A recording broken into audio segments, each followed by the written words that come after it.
녹정기, 김용원저 제11장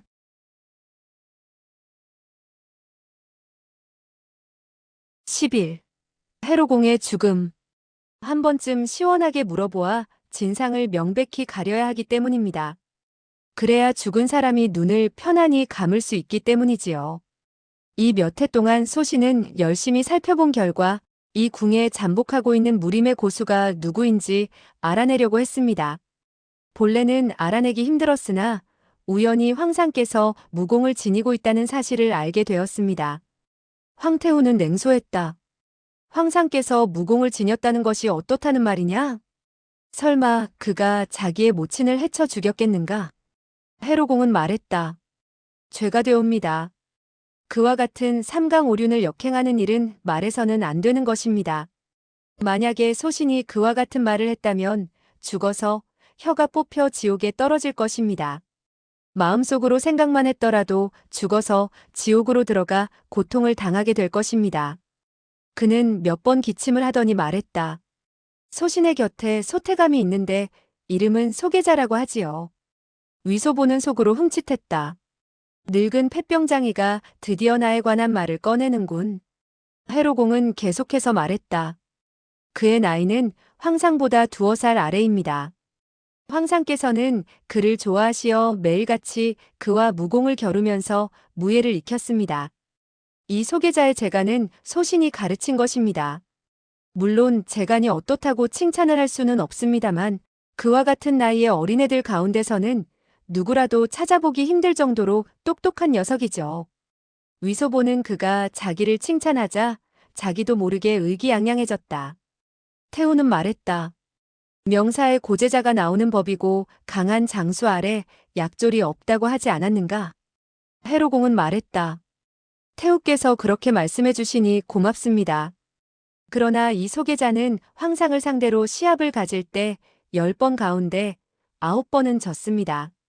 이 소신이 어떠한 무공을 가르치든 간에 황상의 재간은 그보다 언제나 한 수 위였지요. 따라서 황상에게 무공을 가르치는 사부는 소신보다 더욱더 뛰어난 것 같았습니다. 그래서 소신은 이리저리 생각해 본 결과 궁 안의 고수는 한 사람밖에 없다고 생각했습니다. 그 무공의 대가를 찾는 것은 바로 2분 황후와 1분의 황비, 그리고 1분의 황자를 해친 흉수를 찾아내는 것이지요. 태우는 말했다. 듣고 보니 그럴싸하군.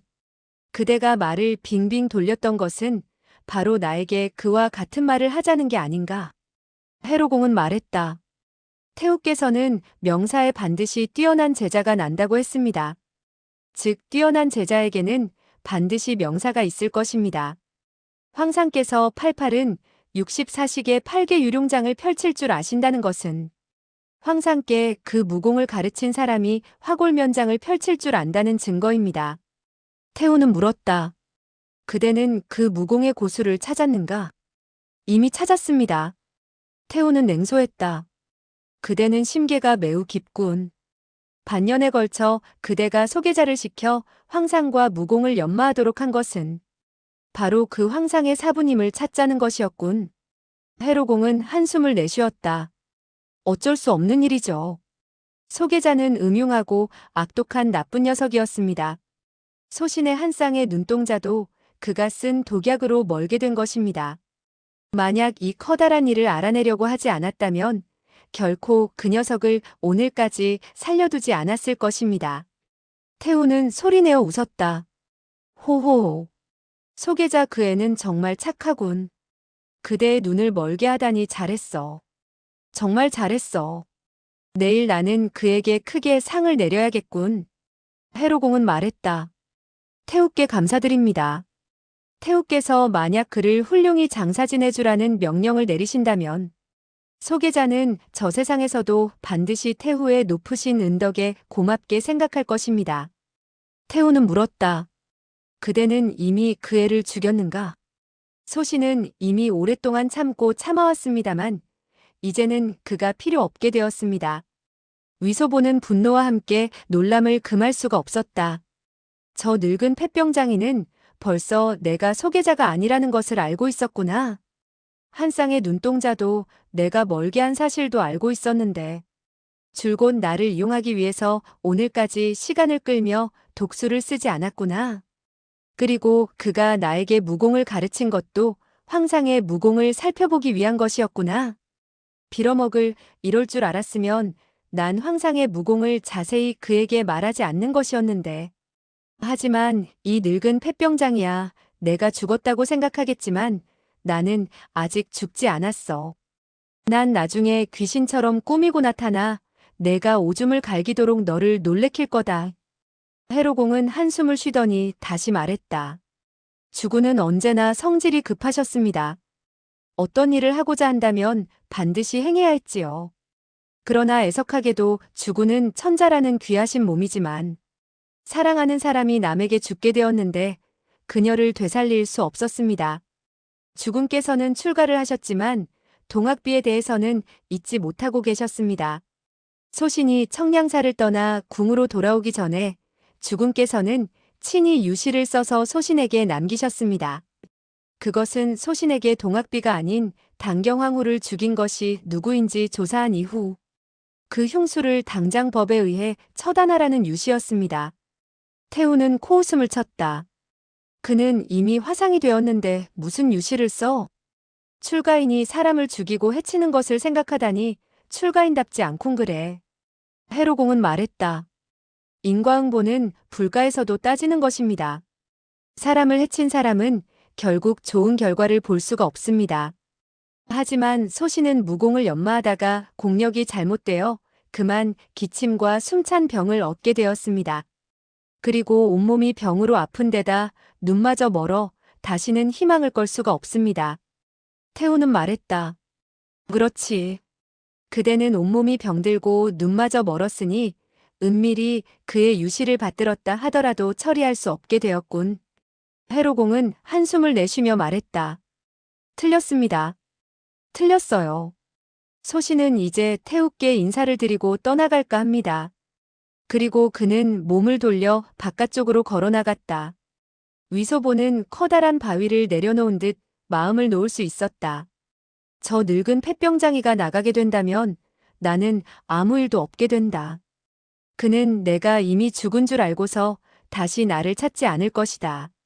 나는 내일 일찍이 궁을 빠져나가야지. 그러면 늙은 폐병장이가 다시 나를 찾으려 해도 찾을 수 없겠지. 이때 태우가 불렀다. 잠깐 해대부. 그대는 어디로 가는 것이지? 해로공이 말했다.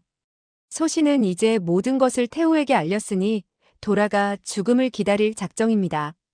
태우는 말했다. 그가 그대에게 시킨 일을 처리하지 않을 것인가? 해로공은 말했다.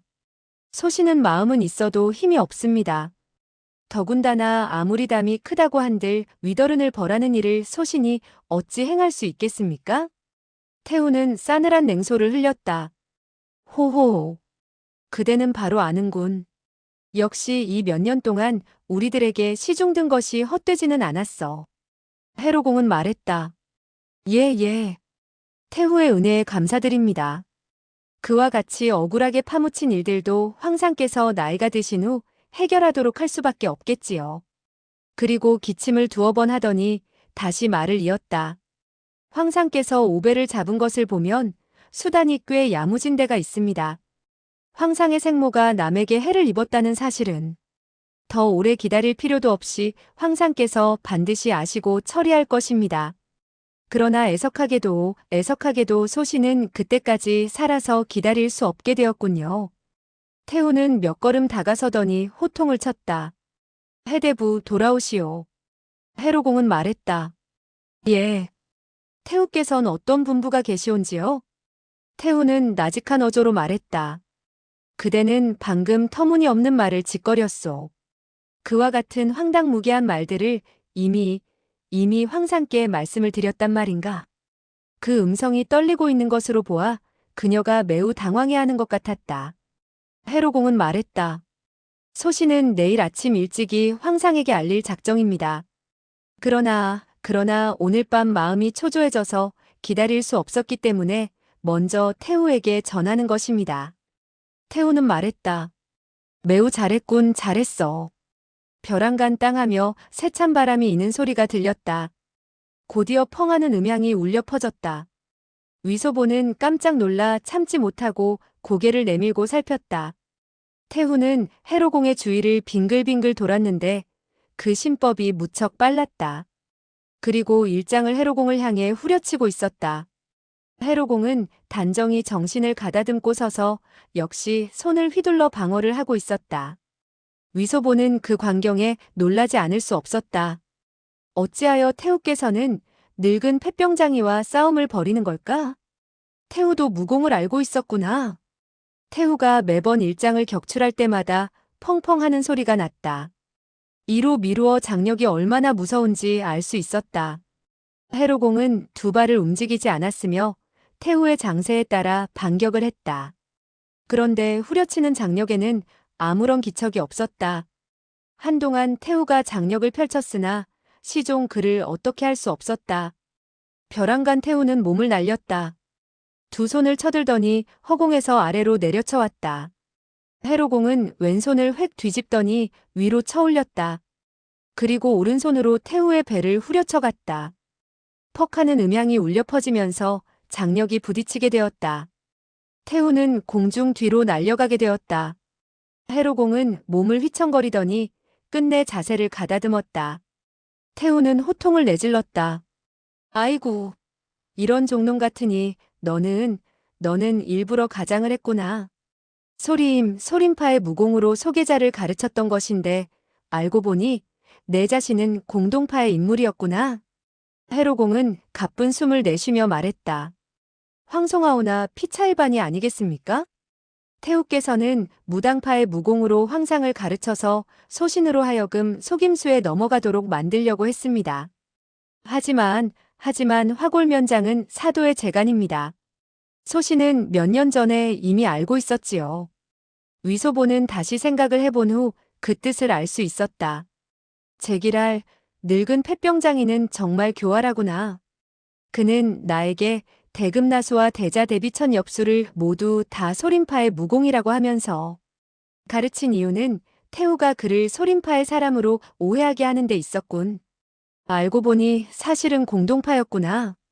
애석하게도 태후의 가짜 무당파 8개 유룡장은 늙은이를 속일 수 없었구나. 그리고 다시 생각했다. 황상의 무공은 태후가 가르친 것이구나. 벼랑간 그는 등골에 식은땀이 흘러내리는 것을 느꼈다. 그리고 속으로 생각했다. 아이고 야단났다. 태후가 화골면장을 안다면 그렇다면 그 네 사람은 모두 태후가 해친 것이란 말이냐? 아이고 다른 것은 몰라도 황제의 생모 역시 그녀에게 죽었다는 사실을 황제에게 이야기한다면 한바탕 하늘보다 더 무서운 화가 미칠 것이 아닌가? 황상께서 만약 태후를 죽이지 못하게 된다면 태후는 반드시 황상을 죽일 것이다. 그럼 어떻게 하지? 유일하게 떠오르는 생각은 뺑소니를 치는 것이었다. 될 수 있으면 이 시비가 붙은 곳에서 빨리 떠나서 황제에게 통지하여 절대로 조심해야 한다는 말을 해주고 싶었다. 그러나 그는 너무 놀라서 전신의 힘이 쏙 빠지고 말았다. 목숨을 걸고 도망을 치고 싶었지만 두 발은 마치 땅바닥에 못 박힌 듯 조금도 움직일 수 없었다. 이때 태후가 부르짖었다. 사태가 이렇게 된 이상 내가 오늘 밤을 넘길 수 있다고 생각하느냐? 해로공은 말했다. 태후께선 얼마든지 시위를 불러오십시오. 불러온 사람이 많으면 많을수록 좋습니다. 소신은 모든 사연을 사람들에게 들려주겠으며 그러면 어느 한 사람이라도 진상을 황상의 귀에 들어가도록 애쓰겠죠. 태후는 냉소했다. 너는 제멋대로 계산을 하는군. 그녀가 말하는 음성은 매우 느렸고 끊임없이 호흡을 조절하고 있었다. 해로공은 말했다. 태후께서는 몸을 보전하셔야 합니다. 경맥이 헛갈려서는 안 됩니다. 태후는 말했다. 쓸데없는 소리. 해로공의 무공은 태후보다 뛰어난 편이었다. 그런데 두 눈이 멀게 된 이후에는 적수가 되지 못했다. 그러나 그는 몇 년 전 이미 동학비와 정비를 살해할 때 사용된 무공이 바로 화골면장이라는 사실을 알아냈다. 이 화골면장은 요동에 있는 사도의 도주가 자랑하는 동문비전의 음독한 재간이었다. 그 당시 그는 흉수가 누구인지 모르기 때문에 온갖 위험을 무릅쓰고 전문적으로 화골면장을 상대할 수 있는 무공을 연마했던 것이다. 비록 몸을 크게 해치게 되었으나 그 무공을 연성하게 되었다.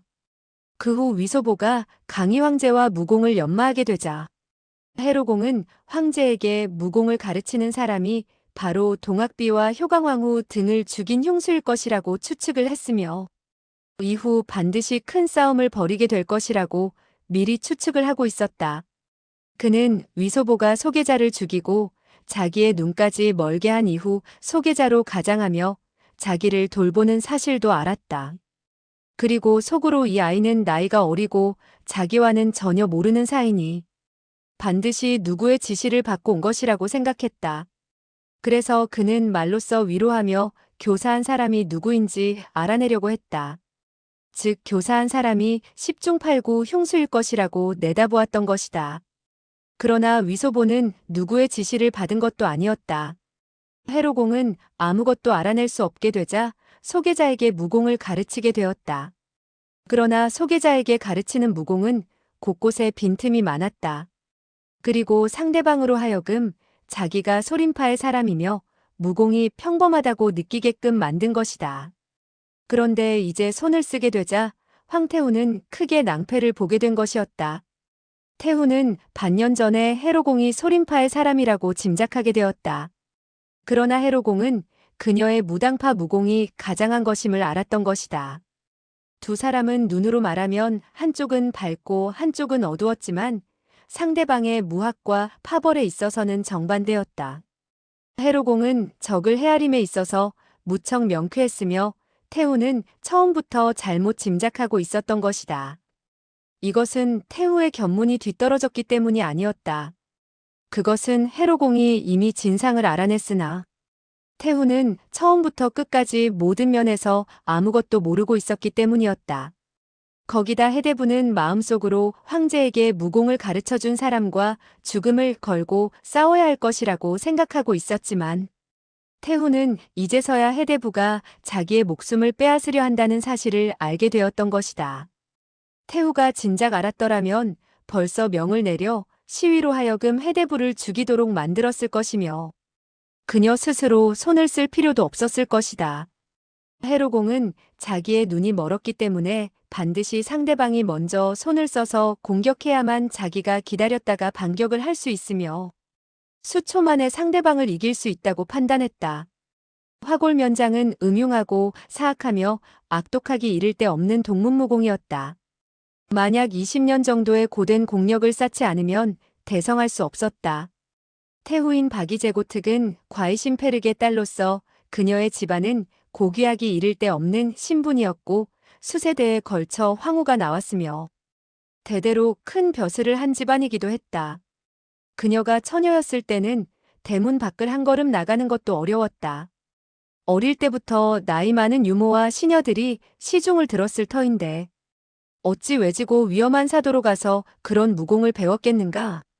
설사 그녀가 무공을 배웠다 해도 반드시 체력을 증강시키는 하찮은 재간을 익혀야지. 도저히 화골면장부터 배울 수는 없는 노릇이었다.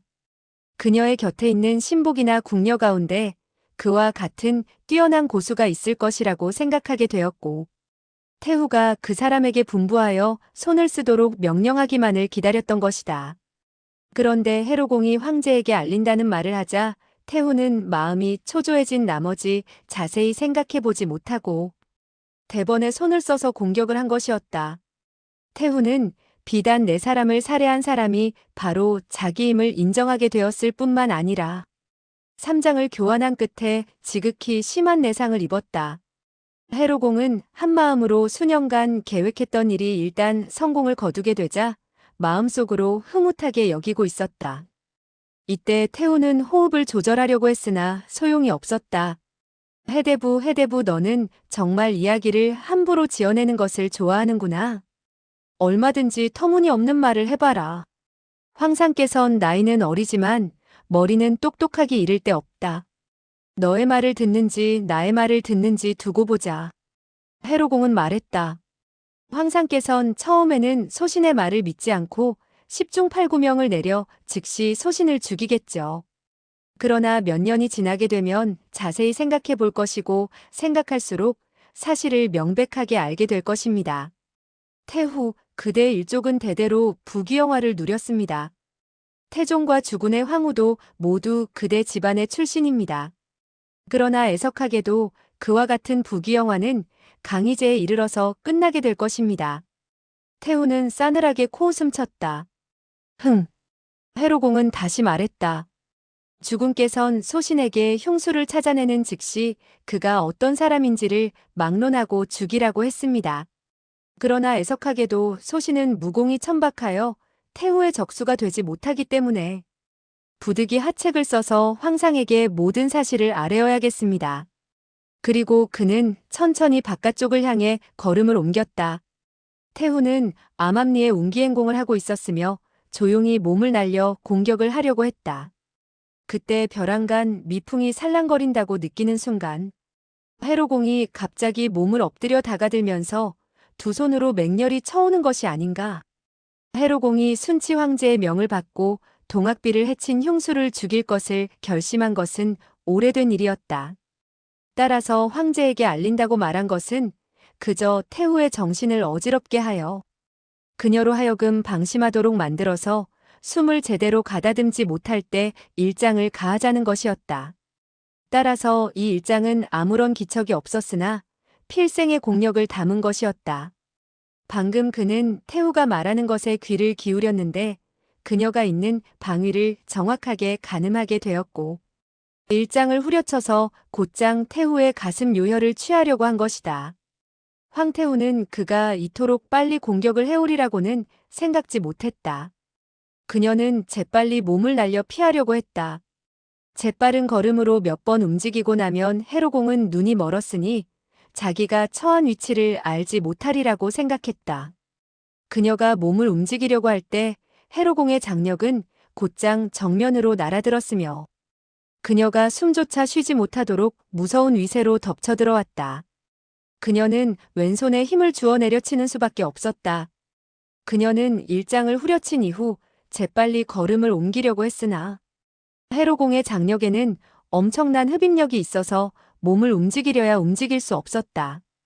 그녀는 부득이 손의 장력을 더욱 돋우어서 해로공과 내공을 겨룰 수밖에 없다고 생각했다. 해로공은 상대방이 내력을 끊임없이 밀어내는 것을 보고 속으로 쾌재를 불렀다.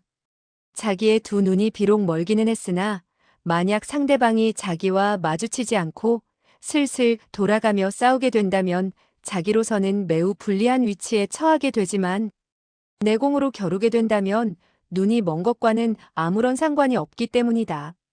태후는 처음 공격에서 이미 내상을 입었기 때문에 호흡이 헛갈리게 되었고 빨리 회복될 수 없었다.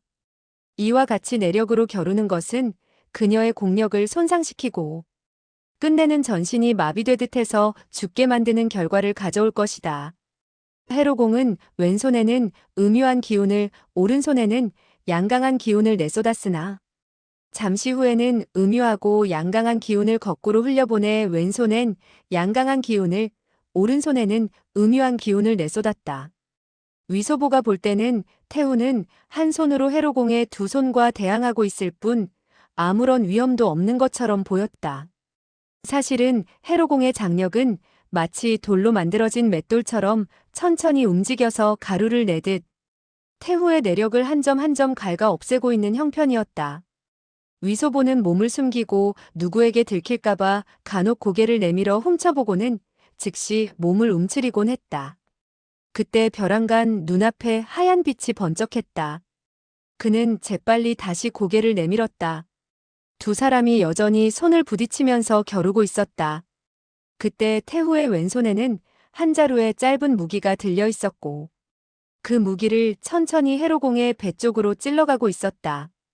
그 광경에 그는 기뻐서 속으로 갈채를 보냈다. 정말 잘한다, 잘해. 늙은 폐병장이 이번에야 이 세상을 등지지 않을 수 없게 되었군. 태후는 사태가 불리함을 느끼고 한 자루의 아미자를 꺼냈다. 그리고 매우 느리게 해로공의 배를 겨누고 찔러갔다. 그런데 아미자는 상대방의 아랫배와 한자의 간격을 두는 순간 더 이상 움직이지 않았다. 금방 해로공의 두 손에서 쏟아내는 음양마의 괴력은 점점 더 빠르고 거세졌다. 태후의 왼손은 이미 감당할 수 없었다. 오른손이 점점 시큰해져 오면서 힘이 빠지는 것을 느꼈고 참을 수 없어 왼손을 들어 오른손을 대신하고 싶은 심정이었다. 그녀는 아미자를 천천히 찔러내어 전혀 기척을 내지 않도록 하고서 적으로 하여금 알아차리지 못하게 하려고 했다. 그러나 이때 오른손의 힘이 전혀 지탱할 수 없을 정도였다. 그는 해로공이 알아차리는 것을 보지 못하고 왼손에 힘을 주어 아미자를 푹 찌르려고 했다. 하지만 순식간의 지체로 인하여 왼손을 반치 정도도 밀어낼 수가 없었다. 툭툭 하는 소리가 들려왔다. 해로공의 왼손 네 손가락이 끊어진 곳에서 흘러나오는 피가 땅바닥에 떨어져 나는 소리였다. 해로공이 내력을 많이 쏟아내면 쏟아낼수록 선혈은 더욱더 많이 흘렀다. 위소 보는 아미자가 달빛을 받고 끊임없이 움직이며 빛을 뿜어내는 것을 볼 수 있었다. 그리고 때론 그 빛이 자기의 얼굴에 비치는 것도 알 수 있었다. 태후의 왼손이 끊임없이 떨리고 있었고 그와 같이 반사되는 것도 점점 빠르게 어른거렸다. 아미자는 시종 해로공의 배를 찌르지 못하고 있는 것이 아닌가. 잠시 후 태후의 손에 든 아미자는 천천히 움츠러들었다. 위소보는 크게 놀랐다. 아이고, 야단났다. 태후가 저 폐병장이를 이기지 못하는구나. 이때 가지 않고 언제까지 기다려. 그리고 천천히 몸을 일으켜 한 걸음 두 걸음 바깥쪽으로 걸음을 옮겨 놓았다. 한 걸음을 옮길 때마다 위험에서 한 걸음 떨어진다는 것을 알아 마음도 그만큼 놓이는 편이었다. 그래서 발걸음도 빨라지게 되었다.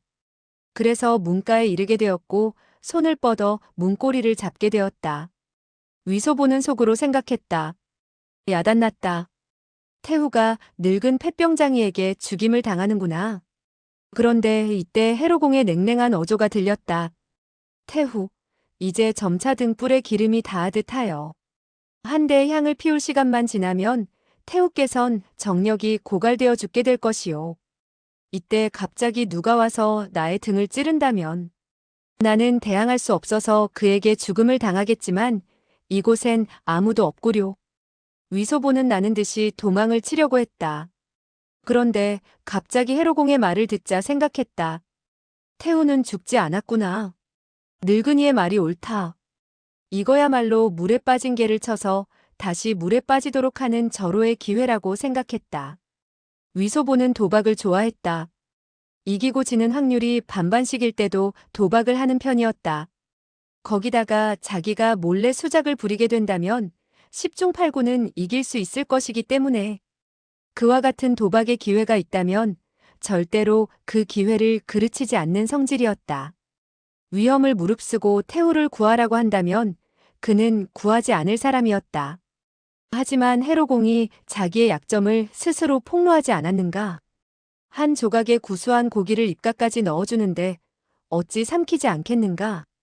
손을 뻗어 신발에서 비수를 꺼냈다. 그리고 재빨리 해로공의 등 뒤로 다가가며 호통을 쳤다. 이 늙은 폐병장이야, 태후를 해치지 말아라. 그리고 비수를 들고 그의 등을 향해 맹렬히 찔렀다. 해로공은 길게 소리내어 웃으며 부르짖었다. 꼬마야, 내가 속았다. 그리고 왼발을 들어 뒤로 걷어찼다.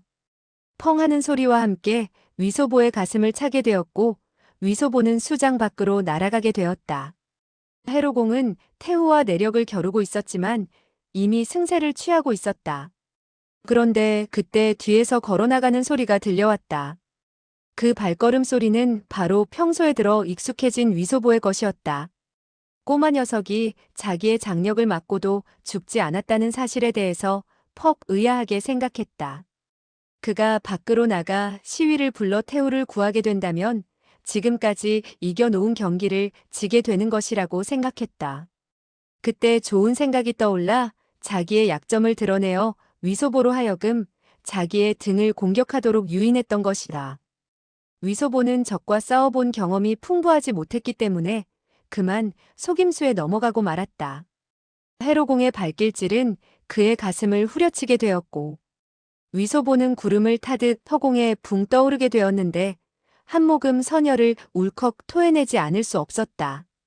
해로공은 왼발로 그를 걷어찬 이후 이미 태우가 자기가 공력을 뒤로 내민 것을 틈타 왼손으로 자기의 아랫배를 후려쳐 오리라는 것을 알고 있었다.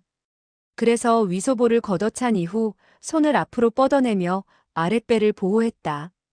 그 순간 자기의 손바닥이 얼얼해졌다. 그리고 아랫배에 격렬한 고통이 엄습해왔다. 태후의 아미자는 이미 그의 손바닥을 뚫고 그의 아랫배에 꽂힌 것이다. 그는 역시 눈이 멀어서 사물을 보지 못했기 때문에 손해를 본 것이었다.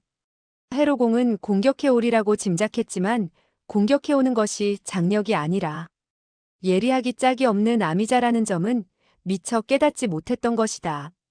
그는 아랫배가 아미자에 찔리게 되자 왼손의 장력을 크게 쏟아내서 태후를 몇 걸음 뒤로 밀려나가도록 만들었다. 태후는 상대방의 거친 장력에 휘청하며 몸이 기울어졌으나 재빨리 왼발을 딛고 땅에 내려섰다. 그녀는 다시 뒤로 일장 정도 몸을 날렸다. 그 순간 가슴속 기혈이 마구 끓어오르고 정신이 아찔했다. 혹시나 해로공이 그 기회에 공격을 해올까봐 태우는 다시 몇 걸음 물러서서 담장에 몸을 기대고 섰다. 해로공은 기다란 웃음을 터뜨렸다. 하하하. 그대는 운이 좋군, 운이 좋아. 그리고 잇따라 삼장을 내쳤다. 한편으론 손으로 치면서 한편으론 앞으로 곧장 달려왔다. 태우는 왼쪽으로 재빨리 몸을 날려 피했다. 그러나 두 다리가 휘청거리고 힘이 없어 땅바닥에 쓰러지고 말았다. 그 순간 우지끈 하는 소리가 났다. 한 줄의 화분을 얹어두는 곳에서 화분이 떨어지면서 반쪽이 난 것이었다. 태우는 지칠 대로 지쳐서는 더 꼼짝할 수 없었다.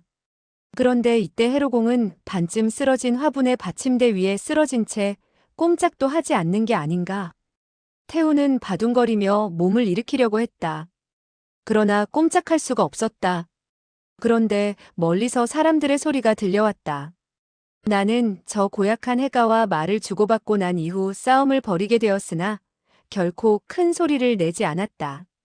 그러나 그가 죽을 때 큰 소리로 부르짖고 화분 위 선반을 쓰러뜨렸기 때문에 궁의 태감들과 시위들을 놀라게 한 모양이다. 이 사람들은 삽시간에 이곳으로 달려올 것이고 내가 이곳에 쓰러져 있는 것을 보고 또 옆에 한 늙은이와 나이 어린 태감이 죽어 있는 것을 발견하면 나의 체면은 어떻게 되겠는가? 그녀는 힘을 써서 몸을 일으켜 방으로 들어가고자 했다. 그러나 한 가닥의 진기도 끌어올릴 수 없었다. 이때 사람들의 발걸음 소리가 점점 가까워졌다.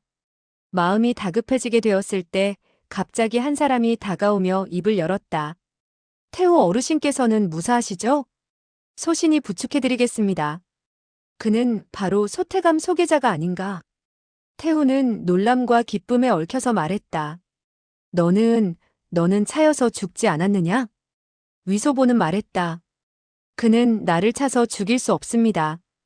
그는 해로공에 의해 꽃밭 속으로 떨어지게 되었고 피를 토해냈다. 그러나 정신을 가다듬고 몸을 일으켰다. 그리고 보니 해로공은 꽃의 선반 위에 엎드려 꼼짝도 하지 않았다. 재빨리 그는 한 그루 나무 뒤에 몸을 숨긴 후 단도를 집어 해로공에게 던졌다. 툭 하는 소리와 함께 해로공의 뒤통수에 맞았으나 해로공은 꼼짝도 하지 않았다. 위소보는 크게 기뻤다. 늙은 폐병장이가 죽었다. 그러나 그는 두렵고 떨려서 나가 살피지 못했다. 일시 어떻게 해야 좋을지를 몰랐다. 밖으로 도망을 쳐야 하는지 아니면 태우를 부축해야 하는지 판단이 서지 않는 것이었다. 이때 사람들의 목소리가 들렸고 많은 사람이 떼를 지어 달려오는 것이었다. 도망을 치면 부딪히고 말 것 같았다. 그래서 그는 풀밭으로 들어가 태우를 부축했다. 태우는 기뻐서 말했다. 착한 아이로군. 너는 나를 부축하여 방으로 들어가 쉬도록 해다오. 위소보는 말했다. 예. 그리고 반쯤 끌어안듯 휘청거리며 그녀를 방 안으로 부축해 들어가서 침대 위에 눕혔다. 그 자신은 두 발이 시큰거리고 힘이 빠져 두터운 담요 자락 위에 쓰러져 헐떡거렸다. 태우는 말했다. 너는 이곳에 사람이 오게 되었을 때 소리를 내서는 안 된다. 예. 잠시 후 발걸음 소리가 들려왔다. 사람들이 바로 방 밖으로 몰려왔다. 등불을 든 사람도 있었는데 그 불빛은 방문 틈으로 새어들었다. 그리고 누가 부르짖었다. 어이구, 한 사람이 이곳에 죽어 있군. 상성감의 해로공이다. 태우께 아래입니다. 잔영궁에 사고가 났는데 태우께서는 무사하신지요? 이것은 바로 태우의 무사함을 여쭈어 보는 것이었다. 무슨 일이 일어났느냐? 그녀가 소리를 치자 바깥쪽의 시위와 태감들은 안도의 한숨을 내쉬었다. 태우가 무사하다면 잔영궁에 어떤 사고가 났다 해도 큰 벌은 받지 않으니 말이다. 앞장을 선 시위가 말했다. 아마도 태감끼리 싸움을 한 모양입니다. 큰일은 아닙니다. 태우께선 편안히 주무십시오. 소신들은 사건을 밝힌 이후 다시 말씀드리겠습니다. 태우는 말했다. 그러시게. 한 사람이 말했다. 이 소공녀는 아직 죽지 않았군. 저 죽은 늙은이의 시체와 함께 데리고 나갑시다. 나중에 소공녀에게 그동안의 일을 물어보도록 하자. 태우는 말했다. 소공녀를 내 방으로 데리고 오게. 태우는 예초의 입에서 행여 어떤 비밀이 새어나갈까 두려웠던 것이다. 한 명의 태감이 축 늘어진 소공녀를 안고 방 안으로 들어오며 태우에게 인사를 했다.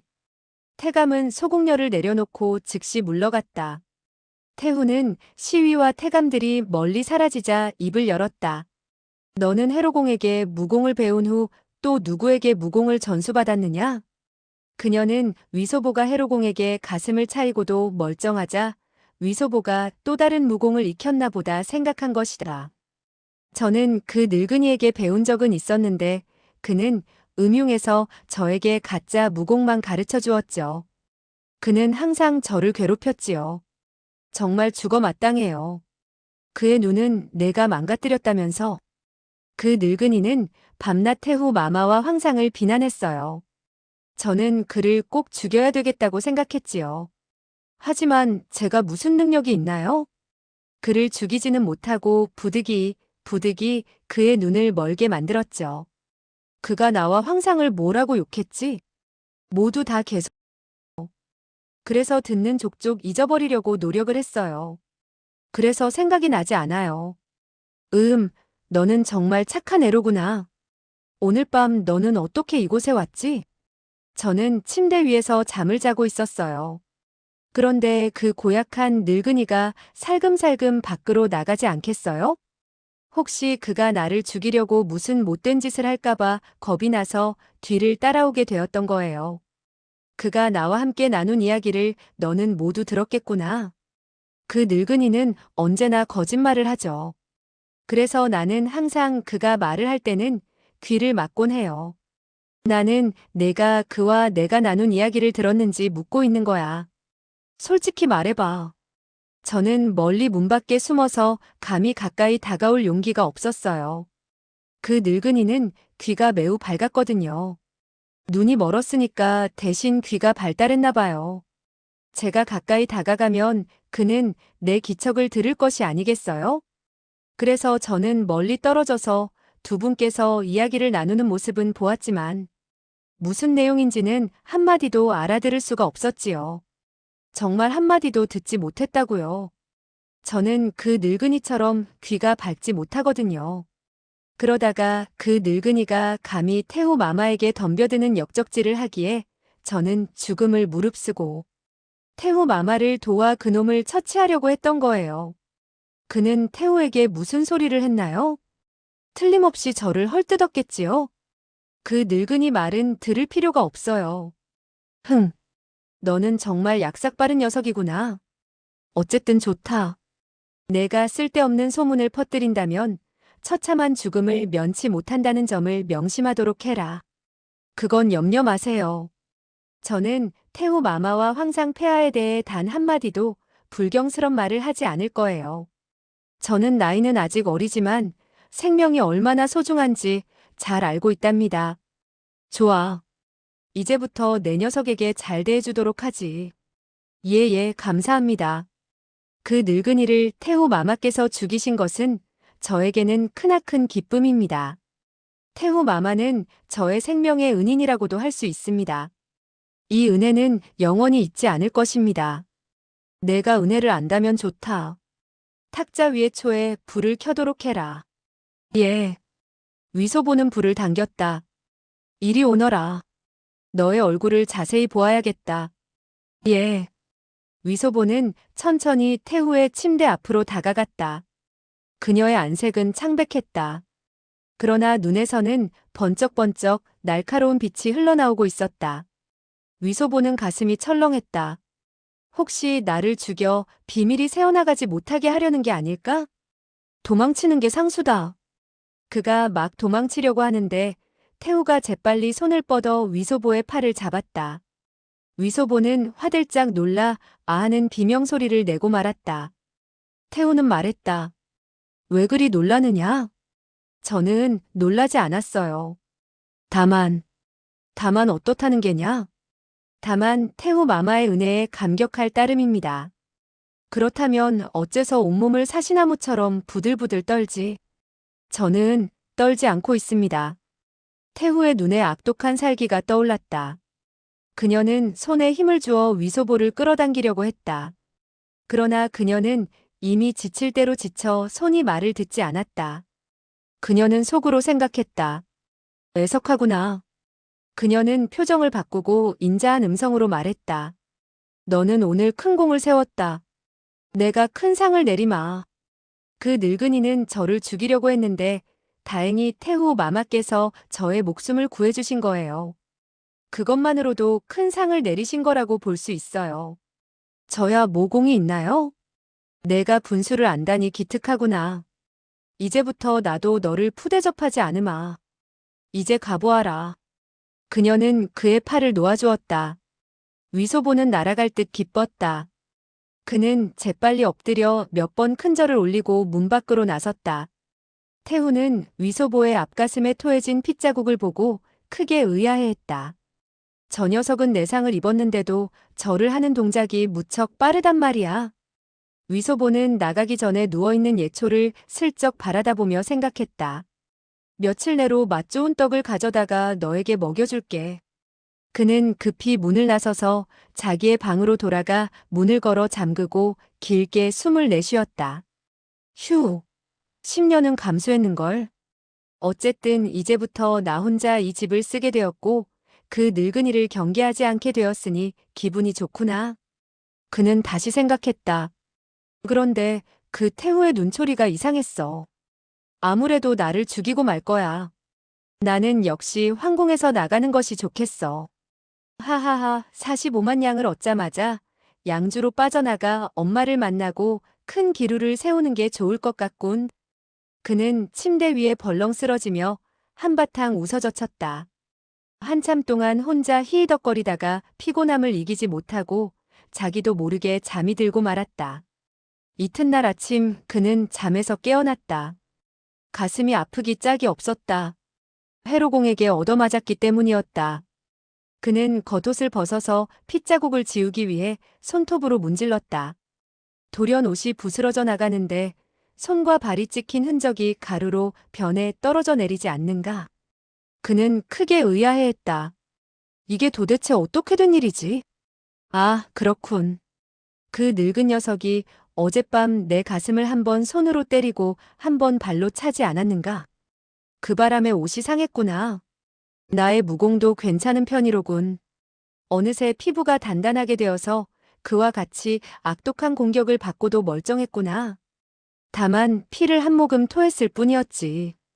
혹시 내상을 입었는지도 모르니까 늙은 녀석의 약상자에서 약을 좀 꺼내 먹어두는 게 좋겠군. 회로공의 물건은 이제 위소보의 것이 되고 말았다. 그는 점잖게 기침을 한 후 약상자를 꺼냈다. 알약과 가루약이 병과 종이봉지에 가득 들어 있었고 각각 다른 이름이 적혀 있었다. 그로서는 글자를 모르는 처지라서 어떤 것이 독약이고 어떤 것이 치료약인지 알 수 없었다. 유일하게 알고 있는 것은 소계자의 시체를 한 줌의 누런 물로 만들었던 화시분 뿐이었다. 그는 그 일을 생각하자 소름이 끼쳐서 얼른 약상자의 뚜껑을 닫았다.